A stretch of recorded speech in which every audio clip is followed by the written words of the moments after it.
Welcome back to another segment of Behind the Scenes of the Waltons. Today I'm being joined by a very special guest, actor Peter Fox, who played the Rev Hank Buchanan for a number of episodes through season 6 and season 7. So it was very exciting for me to have Peter Fox agree to come and talk with me about his time on the Waltons and all of his subsequent roles since that time and what he's doing in life today. So please help me welcome Peter Fox. Hello, welcome. Hi. Thank you for agreeing to come and chat about. Yeah. Well, my pleasure. Thanks for having me. Absolutely. Yeah. Well, you were pivotal for the period of time on the series, and then you ditched us to go do your own series. We have a history of that with people who came, especially ministers. Yeah. Between Ritter and I guess we both left to go to a different series. Yeah. Yeah. But, they chose not to tie us down by, not paying us what you would have to pay somebody to tie them down. I'm not complaining. I loved it. But, that's if I was, well, I wasn't a regular, but did I think 11 or 12 episodes, but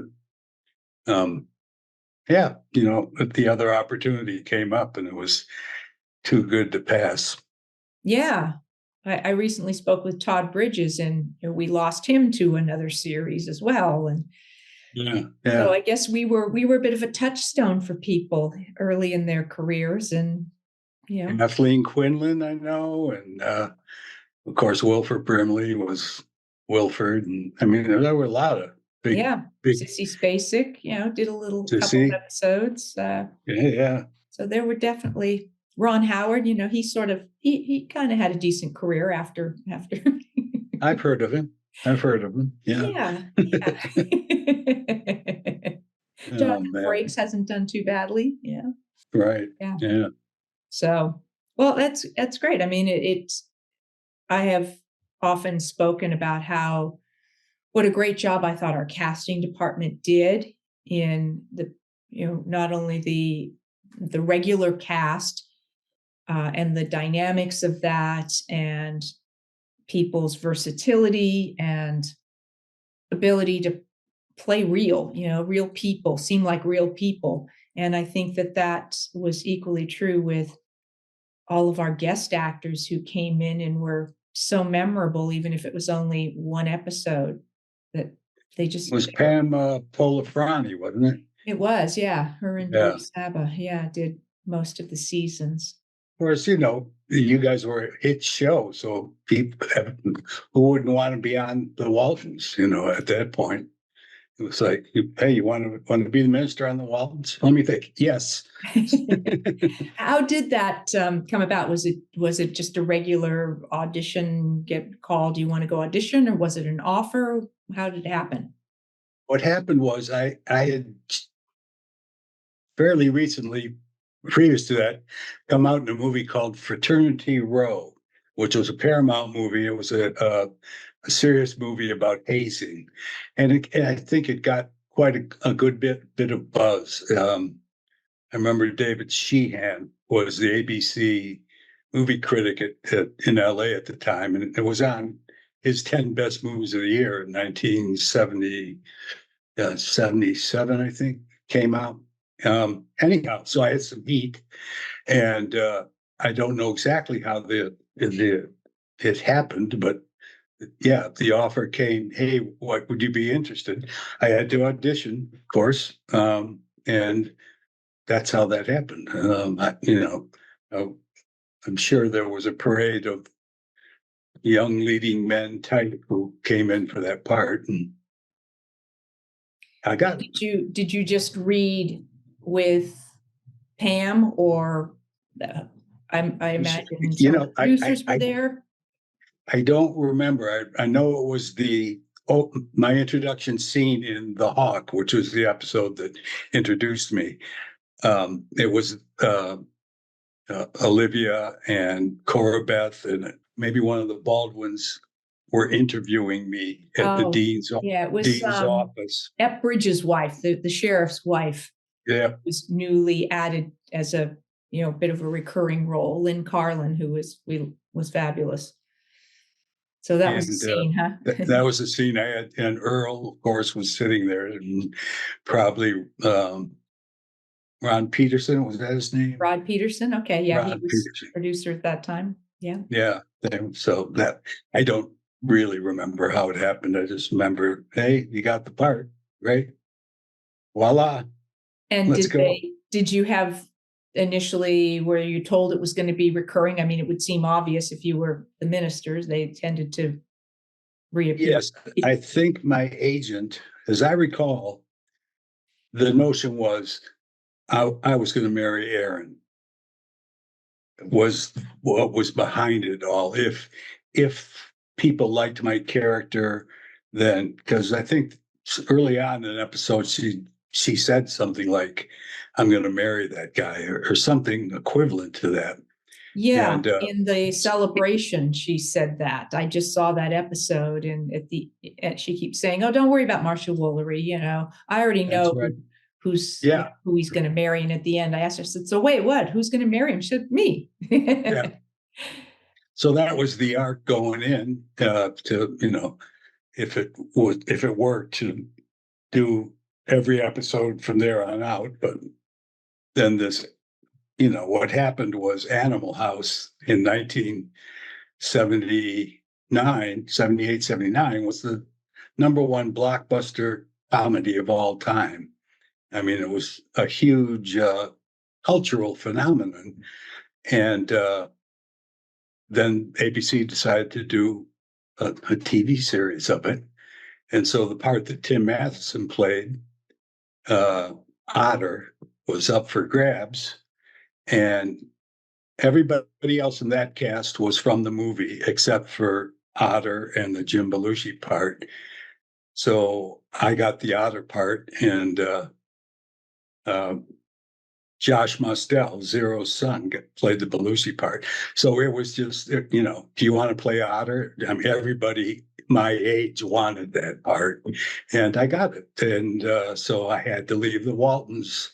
Sadly, I didn't want to. I mean, but that's showbiz, Yeah, you that know. makes sense. So you did do, I imagine by the time that happened, because this was, you continued on and you had 4 more episodes with us so was it the delay in when they started filming that, or you were able to get time to come and do those Gee, extra that's a episodes? that's a good question. I mean, but by the time I got the part in Animal House, I did 4 more Waltons. Is that Well, what you from said? the point that, well, I'm not sure when you got the part, but the point where the episode where Aaron said, "Well, I'm going to marry him," there were 4 more episodes that your character was in. So Yeah, someplace in between yeah, that, somewhere in there. yeah, I guess That's they when weren't that they went weren't down. ready to commit to the relationship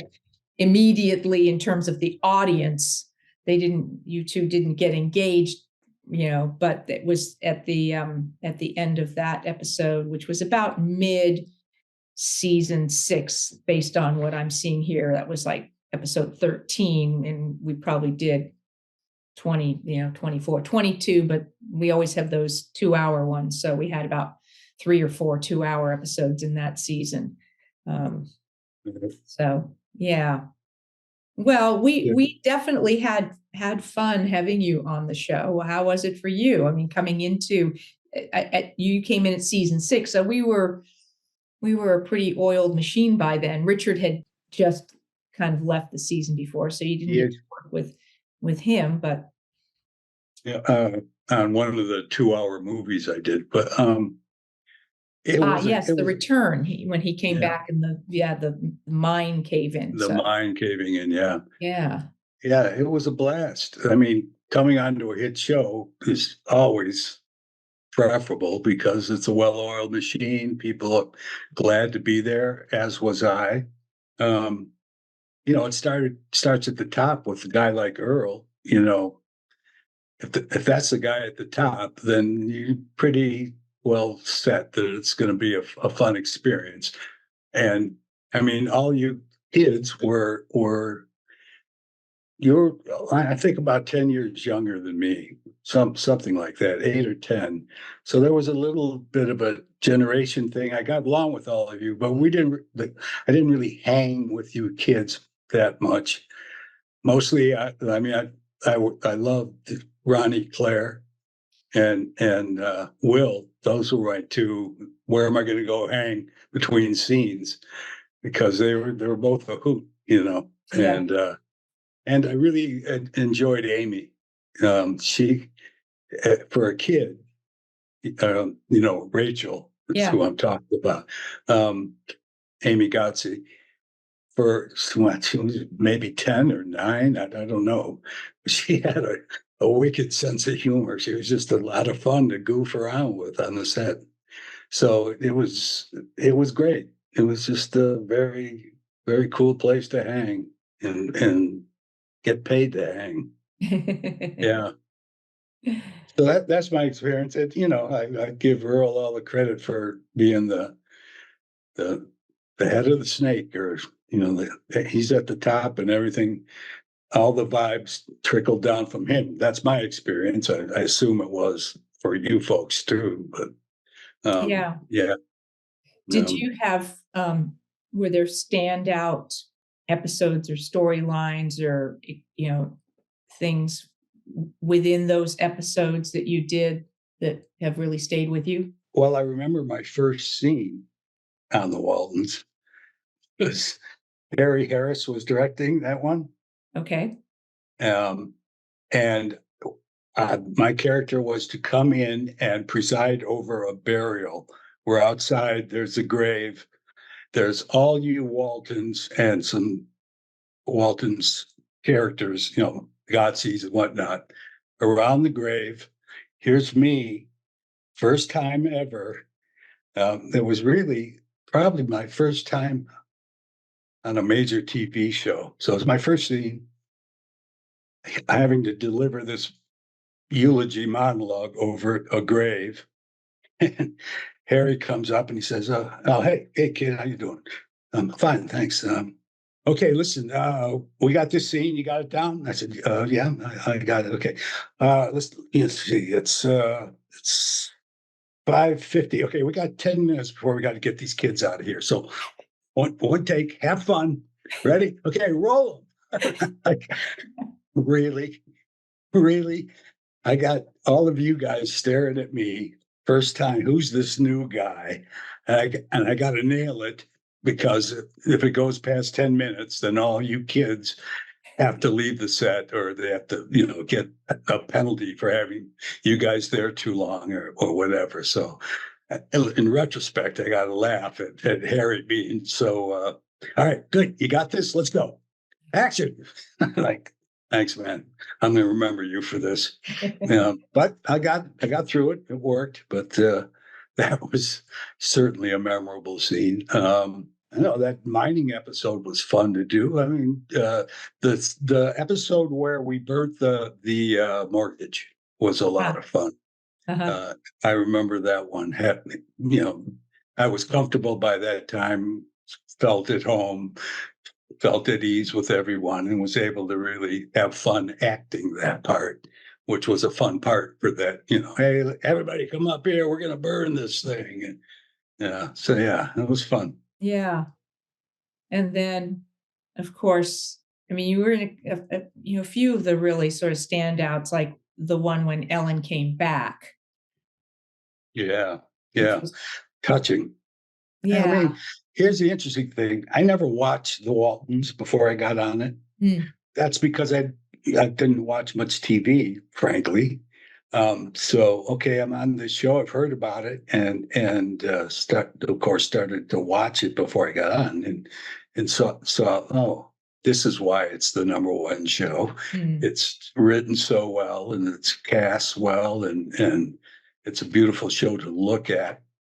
Um, but it's interesting to me that um, I knew of it, but I was not a viewer of it until I got on it, which also happened later in my career with uh, Knots Landing, which was another show I was on for a couple of years, but I never watched until I got on it. So, but Yeah, that was those, also done by our company, as was Dallas. So you were sort of in the Lorimar that's right. umbrella, So Yeah. now, interesting that you came back for two of our reunion movies, also as a minister, but a different name. Yeah. Do you have an explanation for that? Well, my take would be that because they had introduced you as a particular reverend with a storyline and the potential relationship with Aaron, that if they I mean, what amazes me is that they cast you, because if they didn't want to highlight you as a recognizable character, then the fact that they cast you was pretty amazing. But I would think that if they called you by the same name, that it would then require that we explain where you've been and why you're back, and that it would need something like, well, where's Yeah. he been? And now he's here. But I think And casting someone recognizable that had already been a minister on the show could raise that same question. it seemed very odd to me, but I showed up and said my lines, got paid, and was glad to be there. But yeah, it was weird. Did they was within the process, was that again something you auditioned for, or did they just call you and say, hey, would you come back and do this? Yeah, they just offered it. Okay. Yeah. So they weren't expecting, but then they had missing children, which I get asked about all the time. What happened to Ben and Cindy's children? What happened to my son, John Curtis? How come I had more children when I wasn't supposed to be able to? So I think there were aspects when we got into some of those reunions of people not being wholly familiar with the I Yeah. mean, there was 200 and something episodes, so I can't keep track of them. So for someone writing an episode, or even the producers, to remember all of that at a time when we weren't heavily in reruns, so people hadn't been able to watch the shows over and over, it's Yeah. kind of understandable that nobody was keeping track. Sure. Yeah. I assume you loved how many years were you? 9, 10 years? I did the whole show. So yeah, we started with the homecoming, which was the pilot, and all of the children were in the homecoming, same children we were brought over and offered the series when the Yeah. series was Right. developed from the homecoming. And then, yeah, all of us stayed all 9 seasons and then did all the reunion movies as well. So, Richard Right. had left and Michael had left and Ralph had left. And then they all came back mostly for the reunion movies. It was Yeah. not a bad gig. Bad gig. Yeah, we're still getting residuals, aren't we? Yeah. I mean, they're not huge, but God bless them. They're still coming. Yeah. So, I mean, you went on and predominantly it seems like you continued focused on acting for quite a few years with, lots of episodes of other Yeah. TV series, and then recurring on several series. And And I got to do a couple of nice roles in some films. One was with John Huston in Pele, which, man, that was yet another life experience of how did I wind up here sitting across from John Huston and with the lead part in a movie. So that was my career took those kind of turns here and there um, for 32 years or so. cool.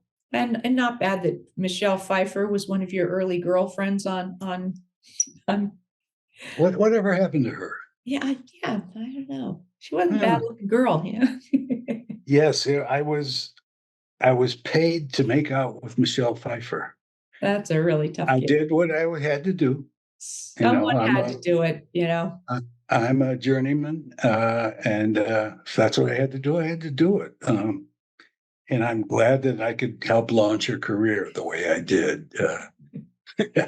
No, Yeah, working with someone like that early on in her career, I know when we worked with Sissy Spacek, she was one of those people that I went, she's so good. I was not surprised she took off, or Kathleen Quinlan, or was, did you have that sense about her working with her even early on? with Michelle. Yeah. Well, no, it was literally her first gig ever. Okay. I mean, she was a founder. She was a checkout girl in Orange County. I don't know how they found her, or she was all like Miss Teen Orange County or something like that. That's how they found her. And they brought her in, and she was a sweetheart. She obviously was smart, but she was like 19. Mm. So I think she came in and she was smart enough to know, okay, I'm in an environment here for the first time. I gotta play this cool. And she wasn't she was very friendly and nice, but she knew, okay, guys, don't come on to me. I'm here to do a job, and we all respected her that way, and she was just pleasant to be around. Um, would I have guessed that she was going to be Michelle Pfeiffer from her beauty? Sure, but Hollywood's full of beauties. The fact that she had much deeper ability than she had at 19, but who doesn't? Um, and was I surprised pleasantly to see, wow, Michelle really, really knocked that one out of the park. And she did consistently. The more she aged, the better she got. And yeah, I mean, I would rarely run into her occasionally and just say, man, what happened to you? She was like, yeah, can you believe it? But yeah, good for That's her. sweet. Thank you for joining me for part one of my conversation with Peter Fox. I will be back with more behind the scenes of the Waltons, about episodes, some of your questions in an Ask Judy, and more special guests, including more with Peter Fox. Thanks for watching.